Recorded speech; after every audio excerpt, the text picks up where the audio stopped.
Ladies and gentlemen, good morning and welcome to MFTG.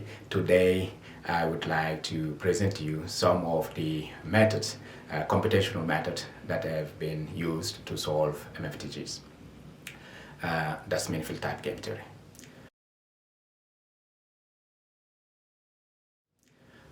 The first class of method for solving a MFTG is the class of direct method. A method is said to be direct if it's attract the problem directly, means that you start by identifying the structure, in particular invariant structure of the problem, and then based on the invariant structure, means invariant functions of the problem, then you propose a guess function. And of course it's not easy to find a guess function in general, but that's the way we proceed. So the first invariant structures, second guess functional, and then third you use the stochastic formula, stochastic integration formula, just integration formula, and then derive a variational inequality for which is going to be equality only if you have the optimality criteria that are involved or the equilibrium criteria that are involved. So that's how the direct methods are evolved, and it has been widely used for solving MFTGs, and so far that's the method, the most successful method for solving MFTGs method. Although finding a guess functional is another, is actually a big issue.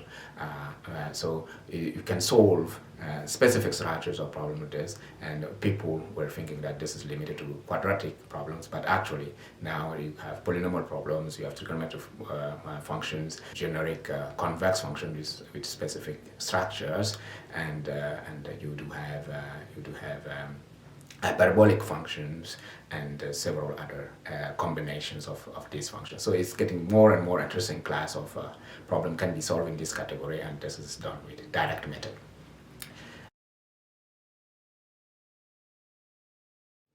Now the second class of methods that is widely studied in the literature, in the MFTG literature, is the class of maximum principle. So this time we are going to use calculus of variation to derive necessary conditions when the functions that are involved are reasonably nice, and then you can derive necessary conditions for optimality, and sometimes you derive adjoint equations. Actually, in the case of manifold type games, you can nice adjoint equations, and this structure might help you to solve more complex problems where the probability structures are not necessarily known. So maximum principle and stochastic maximum principle for manifold type games have been widely used and studied in the literature to solve interesting application in computer science, applications in finance, application in engineering, and different type of combinations, even in psychology with the psychological states and so on.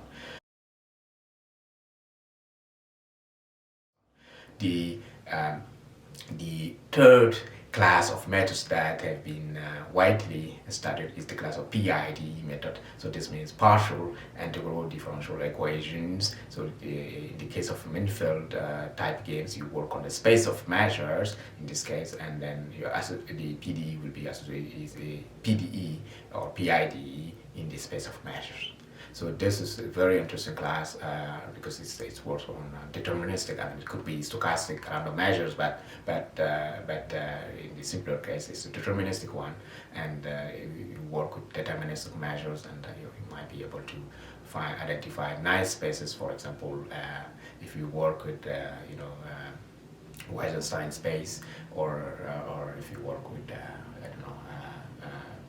L2 spaces with the constraint of the measure that is involved. So this PID method allow you actually in some cases to find the connection with the previous method, that was the maximum principle method, and in the case where the functions that are involved are nice, and I want to highlight what is the meaning here of nice. It means that you are continuously differentiable, or even more, sometimes you need to be second time continuously differentiable, or third time in some cases to this type of identification. But if it's not the case, you need to find distribution theory, or you need to look at some specific measures and go in some identification of objects that are not just functions. So you need to go beyond that.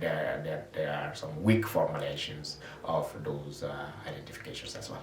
Of course, partial integral and differential equations are, is an entire field, and solving those systems are open issues in the general context.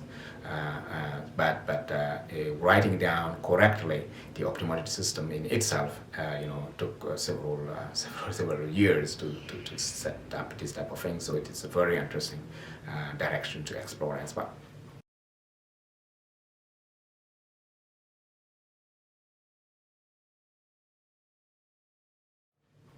The fourth class of methods that have been developed for solving and meaningful type games is the class of polynomial chaos expansion.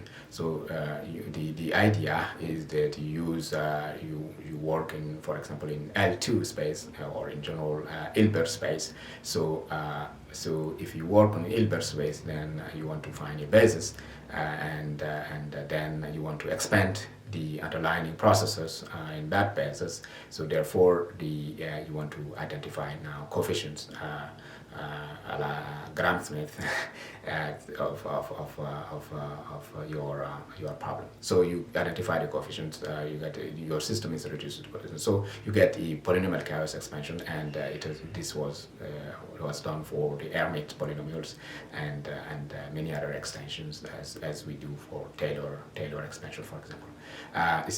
It follows the same idea. And now the key thing here is the truncation error. At some point you don't want to have infinite number of elements or infinite number of variables in your ODE, infinite ODE system. Well, at some point you want to say, okay, if I take a certain number of them, then I have a small error, and how should be the error, and can I quantify something there? So that's the type of thing that remains to be done carefully in the context of MFTG.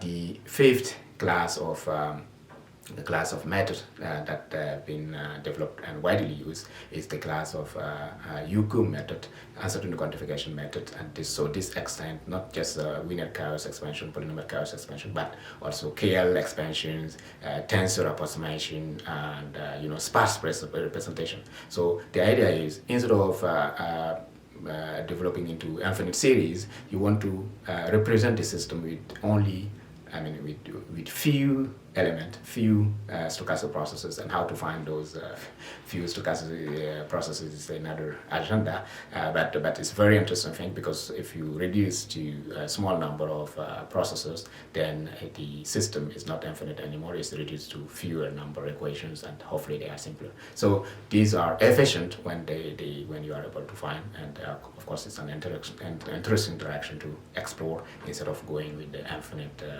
iterations and Monte Carlo that never finish. All right. So the generalization of this, of course, is ongoing work. We have a risk quantification approach and many other approaches like deep learning. So you have a network-based method, neural or not, and different hierarchies, so deep or not, different type of structures, and see how efficient can be those methods, and compare with the method that we know, so that we can see if how can we use interesting method to solve meaningful type games that have big social impact. These are the methods I wanted to share with you today. Thanks for watching, and see you soon on MFTG.